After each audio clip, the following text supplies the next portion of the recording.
शहर से दूर एक छोटे से जंगल में टूनी चिड़िया अपनी बेटी मुन्नू के साथ रहती थी। टूनी चिड़िया खेती का काम करती थी और मुन्नू स्कूल जाया करती थी। जंगल में इस बार बारिश न होने के कारण टूनी चिड़िया बहुत उदास थी, क्योंकि उसके पास खाने के लिए कुछ नहीं बचा था। उसी जंगल में एक कालू कौवा भी रहता था, जो राशन का दुकान खोला था। जंगल में एक भी दुकान न होने के कारण कालू कौवा के दुकान पर हमेशा भीड़ लगी रहती है। लेकिन कालू कौवा बहुत ही कंजूस था, वो किसी को भी उधार नहीं देता था। एक दिन टूनी चिड़िया उसके पास जाती है और कहती है, कालू भैया, मुझे घर के लिए राशन चाहिए। मैं 2-3 दिन के बाद आपको पैसा दे दूंगी।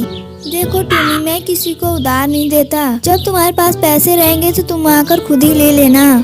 कालू भैया, मैं आपको बहुत जल्दी पैसे दे दूंगी, आप हमें राशन दे दीजिए। नहीं, जब पैसे रहेगा तो आकर ले जाना। टूनी चिड़िया के इतना कहने के बाद भी कालू कौवा उसे राशन नहीं देता है, जिसके बाद टूनी चिड़िया वहाँ से दुखी होकर अपने घर आ जाती है। अगली सुबह टूनी चिड़िया अपने खेत के लिए निकल जाती है। वहाँ पहुँचती है तो वह बहुत दुखी होती है, क्योंकि उसके खेत में फसल का नामो निशान भी नहीं था। लगता है भगवान को हमारे ऊपर दया नहीं आ रही है। घर में एक अन्न का दाना भी नहीं है। मैं मुन्नू को क्या खिलाऊंगी? लगता है हम लोग भूखे ही मर जाएंगे। इसके बाद वह घर के लिए निकल जाती है। रास्ते में आते वक्त उसे एक आवाज सुनाई देती है। वह आवाज एक कुएं से आ रही होती है। टूनी चिड़िया उस कुएं के पास जाती है तो उसे एक कछुआ दिखाई देता है। वह कछुआ टूनी चिड़िया से कहता है, घबराओ मत टूनी, मैं तुम्हारी मदद करने के लिए आया हूँ। तुम मेरी मदद कैसे करोगे? मैं तुम्हें एक जादुई मटका देता हूँ। तुम इस मटके के पानी को अपने खेत में डाल देना, जिसके बाद तुम्हारे खेत में बहुत सारे अनाज उग जाएंगे और तुम लोग भूखे नहीं रहोगे। टूनी चिड़िया मटके को लेकर बहुत खुश होती है और कछुए से कहती है, मैं आपको धन्यवाद करती हूँ, आपने हमारी बहुत मदद की है। अब हम लोग भूखे नहीं मरेंगे। टूनी चिड़िया उस मटके को लेकर अपने घर आ जाती है और फिर अगली सुबह वह उस मटके को अपने खेत में लेकर जाती है। वह उस मटके के पानी को पूरे खेत में फैला देती है, जिसके बाद उसके खेत में बहुत सारे अनाज उग जाते हैं। टूनी चिड़िया इसे देखकर बहुत खुश होती है। इसके बाद टूनी चिड़िया अपना जीवन खुशी खुशी व्यतीत करने लगती है। गर्मी का मौसम शुरू हो गया था। सभी पक्षियों को गर्मी के कारण काफी दिक्कतों का सामना करना पड़ता था। एक दिन टूनी चिड़िया सभी पक्षियों को इकट्ठा करती है और कहती है, दोस्तों, इस बार की गर्मी काफी अत्यधिक है। इससे बचने के लिए हमें कोई उपाय करना चाहिए। हाँ टूनी बहन, बोलो हमें क्या करना चाहिए? दोस्तों, हमें इस भीषण गर्मी से बचने के लिए इस जंगल को छोड़ना पड़ेगा। टूनी बहन, हम अपना घर छोड़कर कहीं नहीं जाएंगे। हमने इसे काफी मेहनत से बनाया है, ऐसे कैसे हम इसे छोड़कर चले जाएं? कबूतर बहन, टूनी सही कह रही है। इस बार की गर्मी काफी अधिक है। अगर हम जंगल छोड़कर नहीं जाएंगे तो हम इस गर्मी में मर जाएंगे। और रही बात घर की, तो हम लोग फिर से घर बना लेंगे। ठीक है मिट्टू बहन, तब हमें अभी निकलना चाहिए। वो सारे पक्षी उस जंगल को छोड़कर एक नए जंगल की तलाश में निकल जाते हैं।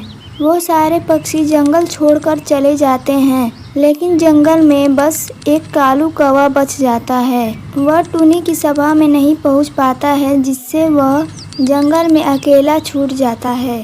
कालू कौवा प्यास से व्याकुल होकर इधर उधर जंगल में भटकता रहता है, लेकिन उसे पानी की एक बूंद भी नहीं दिखाई देती है।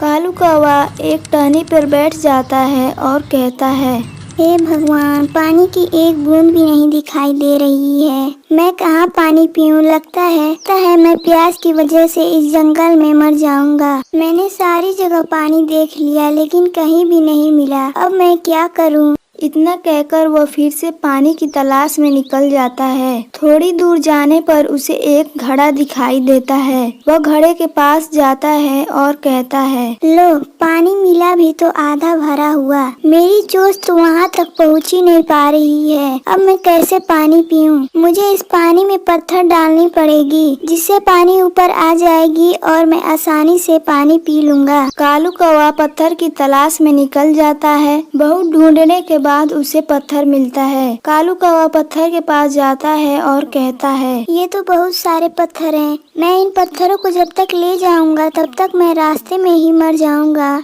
मुझे कुछ ऐसी वस्तु ढूंढनी पड़ेगी जिसे मैं एक ही बार में लेकर जा सकूं और आसानी से पानी पी सकूं। चलो, मैं जब इतनी दूर आ ही गया हूं तो पास में दुकान है, मैं वहां से कुछ ढूंढ लेता हूं।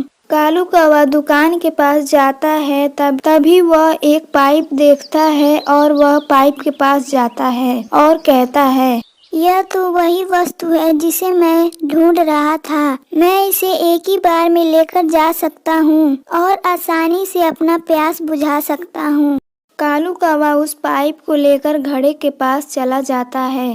घड़े के पास पहुंचकर वह पाइप को उस घड़े में डाल देता है और आसानी से पानी पी लेता है और अपनी प्यास बुझा लेता है।